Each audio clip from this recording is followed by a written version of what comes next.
आपको पता होगा इंडिया वर्सेस इंग्लैंड जो अभी टेस्ट मैच हुआ है उसमें ऋषभ पंत ने एक ही टेस्ट मैच में 2 सेंचुरीज मारी है। तो आपको क्या लगता है इस मैच के बाद क्या वो एक डिज़र्व करते हैं स्टेटस लेजेंड का? हाँ बिल्कुल करते हैं। जब उन्होंने 2 सेंचुरी मारी है, वो भी सुनने में आया कि वो विकेट कीपर पहले बने हैं जिन्होंने 2 सेंचुरी मारी है, तो वो डिज़र्व तो करते हैं।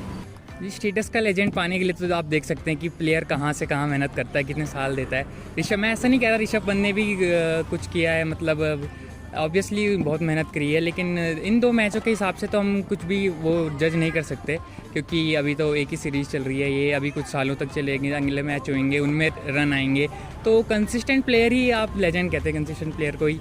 वैसे ऋषभ पंत भी काफ़ी अच्छे इंडियन विकेट कीपर बैट्समैन है। तो इंग्लैंड के पिच पे ऐसे मूव्स मारना आपको क्या लगता है ये एक ओवर कॉन्फिडेंस है या फिर उनका एक जीनियस मूव था?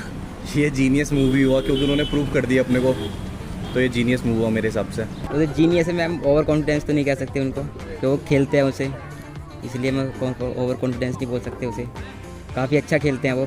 ऑब्वियसली मैं स्मार्ट मूव बोलूँगा क्योंकि इंडिया के लिए खेले हैं वो, पहली बात तो। घर पर तो कुत्ता भी शेर होता है, अब किसी और के ग्राउंड पे जाकर उन्हें हराना या फिर उनके खिलाफ 2 सेंचुरी मारना बहुत बड़ी बात है, तो मुझे लगता है ये बहुत स्मार्ट मूव था। उन्होंने अच्छे से खेला और फोकस्ड खेला, तो मुझे बहुत अच्छा लगा। MS धोनी जो थे वो भी एक बैट्समैन थे और विकेट कीपर थे, और ऋषभ पंत भी हैं, तो आपको क्या लगता है दोनों में से कौन अच्छा और आपका फेवरेट कौन है? मेरा तो MS धोनी है, क्योंकि उस टाइम पे हम मैच देखा करते थे, अभी इस टाइम पे इतना टाइम नहीं मिलता है, तो हम तो MS धोनी के टाइम के हैं, तो MS धोनी फेवरेट है। MS धोनी ऑब्वियसली, क्योंकि MS धोनी की कंसिस्टेंसी बहुत ज़्यादा मेंटेन्ड है।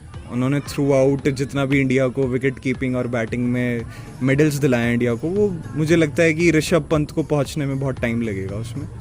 जी देखिए, उतना तो मुझे ध्यान नहीं है, लेकिन अब रिकॉर्ड्स तो टूटने के लिए ही बनते हैं, और ऋषभ पंत के पास अभी टाइम भी है उतना, तो जी डेफिनेटली कर सकते हैं। आई गेस हाँ, क्योंकि सेम तरीके की बैटिंग करते हैं वो दोनों, एग्रेसिव बैटिंग करते हैं। ऋषभ पंत भी एग्रेसिव खेलते हैं और विराट कोहली को तो हम एग्रेसिवनेस की वजह से ही जानते हैं उन्हें, तो मुझे लगता है आगे जाकर अगर वो मेंटेन करते हैं और कंसिस्टेंसी मेंटेन रखते हैं अपनी क्रिकेट में और ऐसी सेंचुरी देते रहे हमारे इंडिया को, तो मुझे लगता है एक टाइम पे जाके वो विराट कोहली की जगह ले सकते हैं। तो आपको पता ही होगा अभी इंग्लैंड वर्सेस इंडिया में ऋषभ पंत ने एक ही टेस्ट मैच में 2 सेंचुरीज बनाई हैं, तो आपको क्या लगता है वो एक फ्लूक था या फिर उनका टैलेंट था?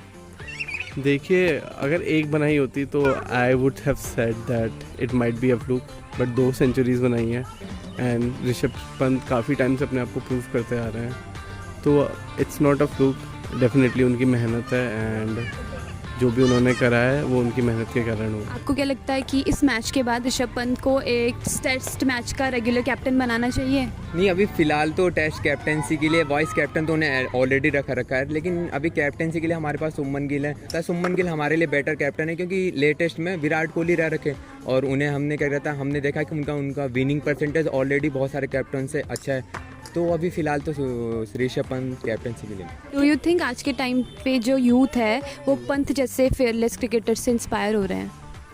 श्योर, मतलब आई थिंक सो, फेयरलेस होना भी ज़रूरी है ना।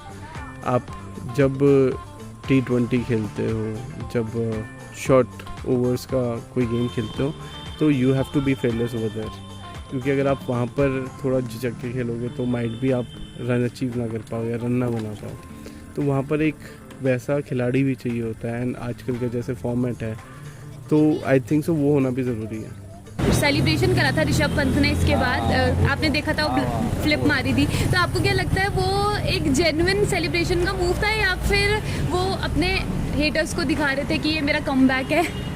शायद कम बैक के लिए ही दिखा रहे होंगे, पर वो वाला मूव मेरे को, मतलब वाली जो वो फ्रंट फ्लिप जो मारी थी उन्होंने बहुत बढ़िया लगी थी, क्योंकि उस वेट में फ्रंट फ्लिप मारना बहुत बड़ी बात होती है। मैंने तो उसे 2-4 बार देखा कि कैसे मारा भाई फ्रंट फ्लिप, तो अच्छी चीज़ है वो फ्रंट फ्लिप मारी जो सेलिब्रेशन किया उन्होंने, अच्छा था। काफ़ी अलग अलग प्लेयर्स का अलग अलग सेलिब्रेशन आपने देखा होगा, IPL में दिग्नेश राठी का उनका अलग सेलिब्रेशन है, चाहे उन्होंने फाइन दिया जो भी दिया, और विराट कोहली अलग सेलिब्रेशन, सबका अलग अलग सेलिब्रेशन। वो आपके सेलिब्रेशन पे ओवर कॉन्फिडेंस तो नहीं कह सकते उसे, सिंपल सी चीज़ है। आई गेस किसी भी स्पोर्ट्स पर्सन के लिए बहुत बड़ी चीज़ होती है जब वो एक सेंचुरी हिट कर देता है या फिर कोई फुटबॉलर गोल मार देता है, तो सेलिब्रेशन के ऊपर बात की जाए तो किसी भी तरीके की सेलिब्रेशन हो सकती है।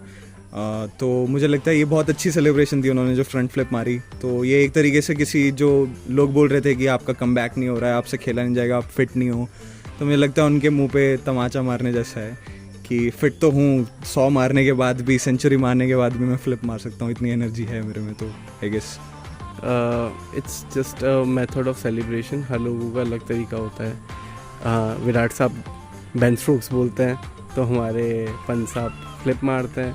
तो ऑफ कोर्स जब सेंचुरी होती है या कुछ अच्छा अचीव करते हैं तो एक खुशी होती है, और उस खुशी को सेलिब्रेट करने का एक तरीका था वो। बाकी तो ऐसा कुछ नहीं था कि वो ओवर कॉन्फिडेंस था या कुछ था।